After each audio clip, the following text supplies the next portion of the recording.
ইন্ডাস্ট্রির পথ চলা এটা শুরু হয়েছিল একটা রান্নাঘরে।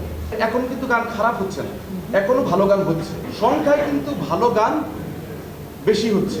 হঠাৎ দুই একটা গান আসে যে সস্তা বা এরকম দুই একটা আপনি দেখবেন, মানে ভালো গান হচ্ছে, মূল্য পাচ্ছে কম।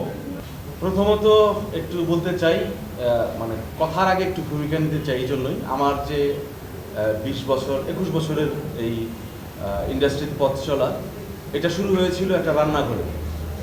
এটা হচ্ছে যার রান্নাঘরে শুরু হয়েছিল তিনি এই যে বসে আছেন। তো এরকম একজন কিংবদন্তি তার ইন্টারভিউ করতে গেছিলাম আমি 21 বছর আগে। তো তিনি আমাকে পরামর্শ দিয়েছিলেন, সেই ওনার পথ, ওনার দেখানো পথ দিয়েই আজ ওখানে সেখানে আমি কাজে শুরু করি আর কি। ফলে ওনার পাশে বসে থেকে কথা বলতে গেলে আমার কথাও জড়িয়ে আসছে, কথাও ভুলেও যাচ্ছি। তো যে প্রশ্নটা করেছেন যে গানের কথা এখন ভালো হচ্ছে না, এটার সাথে আমি আবার একমত না। আমি একমত না এই কারণেই যে একটু খেয়াল করে দেখবেন, কিছুদিন আগে যে গানগুলোর জোয়ার শুরু হয়েছে বাংলা সিনেমায়, দেখেন এই গানগুলো কে কে লিখেছেন। ধরেন লিখেছেন আসিফ ইকবাল, সোমেশ্বর আলী, জাহিদ আকবর, এরা যারা লিখেছেন।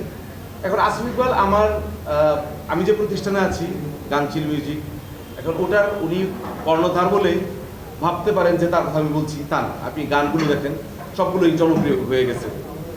সোমেশ্বর অলির ঘুরি তুমি কার আকাশেরও গান দিয়ে আমি এসেছি, তো এই জন্য আমি অলির কথা বলছি, তা না। আপনি ঈশ্বর গানটা শুনে দেখেন, ঈশ্বর গানটা একটু শুনে দেখেন। বা প্রিন্স মাহমুদ ভাইয়ের যে গানগুলো আমাদের 90 দশককে পাশাপাশি পুরো বাংলা সঙ্গীতাঙ্গনকে সমৃদ্ধ করেছে, উনি কিন্তু এখন গান করছেন। তো ফলে এখন কিন্তু গান খারাপ হচ্ছে না, এখনো ভালো গান হচ্ছে। তো যে কোনো একটা গ্রামে ভালো মানুষই বেশি থাকে, 4-5 জন মানুষ থাকে যারা পলিটিক্স করে, ভিলেজ পলিটিক্স। এই জন্য বলে গ্রামের মানুষ অতটা সহজ না, কুটিল, কিন্তু মানুষ কজন খারাপ, 4-5 জন। তো আমাদের সময়ও প্রভাব বিস্তার করে বা নাড়াচাড়া বেশি করে কিছু খারাপ যে গান যেগুলো আমরা বলি, বা সস্তা বা ভাড়ার মধ্যে ভরপুর, এরকম অল্প মানুষ তার সংখ্যায় কিন্তু ভালো গান বেশি হচ্ছে। আপনি একটু সার্চ দিয়ে দেখবেন, প্রত্যেকটা ইউটিউব চ্যানেল যেগুলো স্বীকৃত, মানুষের কাছে গ্রহণযোগ্য, সেখানে দেখবেন অধিকাংশ ভালো গানই হচ্ছে, মানে সংখ্যায় এগুলো বেশি।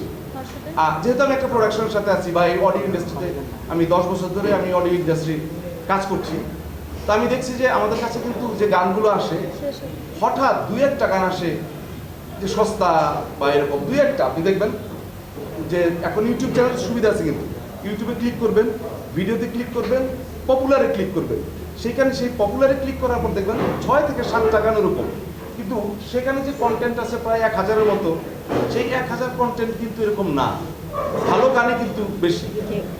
আর এই যে প্রমোশন পাচ্ছে না, হ্যাঁ প্রমোশন পাচ্ছে না। কেন প্রমোশন পাচ্ছে না? আমি যদি আপনাকে এখন বলি যে এখানে যদি ওই ভাইরাল যারা মানে মানে সস্তা বা সহজলভ্য জিনিস যেগুলো নিয়ে কাজ করে, ওরা যদি এখানে আসতো, তাহলে ওদের কথা শোনার জন্য এই যে ক্যামেরার পেছনে যারা বসে গল্প করছেন তারা গল্প করতো না। একজন সামিনা চৌধুরী বিরাট মানুষ, তার গান শুনে আমরা বেড়ে উঠেছি। তার একটা গান কি রত্ন, আপনি ভালো করে খেয়াল করে দেখেন, যে গানটা ধরবেন সেটা কবিতা পরামর্শের যে ধরেন, অথবা আপনি ধরেন যে এই ফুল ফুটে ফুল ঝরে ধরেন, যেটাই ধরেন না কেন, ওনার গান তো অনেক, প্রতিটা গান আলাদা চেহারা, আলাদা বৈশিষ্ট্য। তো ফলে উনার এক কথা, উনি কথা বলছেন, পেছনে কথা বলছেন, মানে এটা আমার কাছে খুব অস্বস্তি লাগছিল। ব্যাপারটা হচ্ছে যে মানে ভালো গান হচ্ছে, মূল্য পাচ্ছে কম। তো ভালো গানকে আপনারা মূল্যায়ন করুন, তাহলে হয়তোবা ভালো গান আবারও রাজত্ব করবে।